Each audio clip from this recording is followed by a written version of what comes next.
Hello everyone, Vincent Briatore here. Long time no see. I figured I'd do a quick video. Past few months, man, I've been really busy, but I still get like daily messages and stuff from people asking when I'm gonna do another video.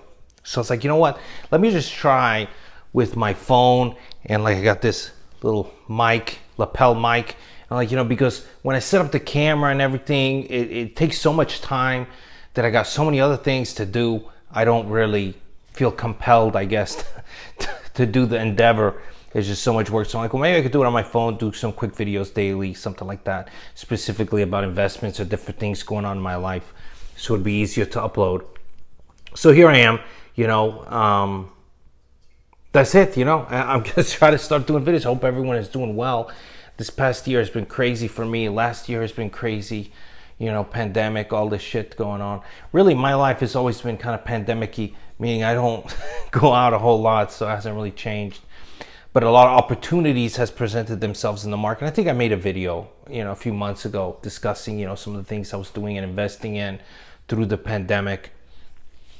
One of those was Peloton. I was really excited about Peloton, man, and it made me a lot of money.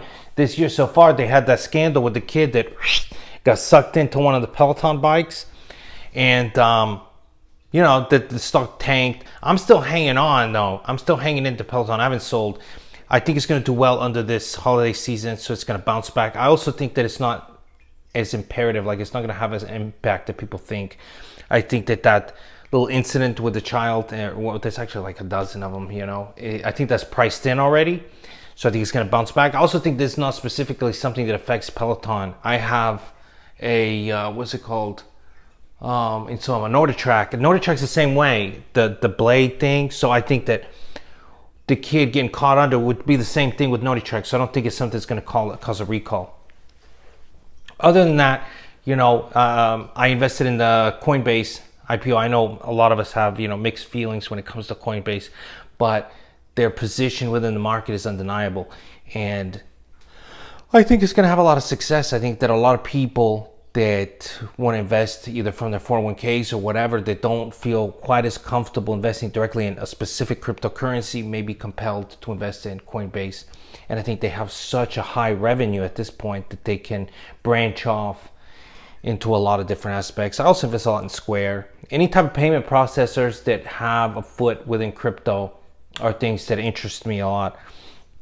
It's funny because Stripe still hasn't done an IPO. This has been, I don't know if you guys are familiar with Stripe Payments. This is probably one of the more popular payment processors. It's what the framework that Shopify uses, but Shopify rebrands it, so it's Shopify Payments, but they're using the Stripe network.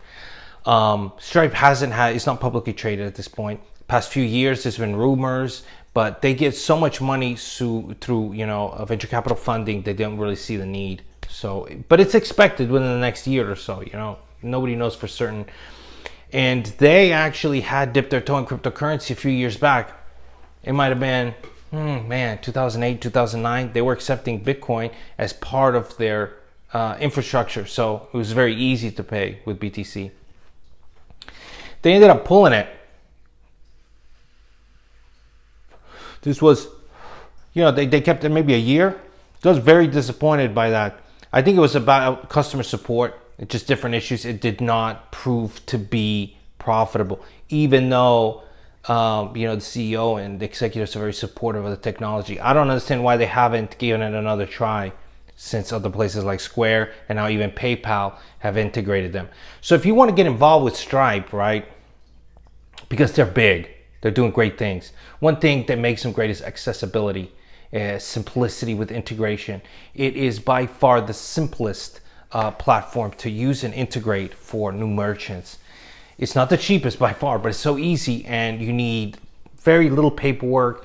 You just get started immediately. And if you know about payment processors, it's actually pretty hard once you take out the few big players to get access to other people. It's really difficult. So the ease of integration and such makes Stripe a market leader. So I would invest in other companies that are using the Stripe technology, Shopify, which I mentioned. So I invested a lot in Shopify through the pandemic and still am, because it's a way to invest in Stripe, not directly, but through their companies that are using their technology. just like when you invest in, Square or Coinbase because you want to invest in crypto. So anyway, so that's kind of what I'm following. But I'll get into more detail when it comes to that in the coming days, based on just what I'm inspired to talk about, what I'm doing on a daily basis, investing and whatever. I heard about the Bill and Melinda Gates split up last night. It's right after Jeff Bezos, just a few years ago, split from, what's the wife's name? I think it's with an M too. Anyway, crazy. I really didn't expect that one. And if you ask me why, I don't know. I think I always know like that there's things behind closed doors are not as they seem publicly. Rarely they are. But I think it was because of their foundation. Like they literally called it the Bill and Melinda Gates Foundation. I thought, and children, and their advanced age. I'm like, it's got to be some serious stuff going on for you not to just keep the marriage on paper, like publicly, just stay married and then live in different places.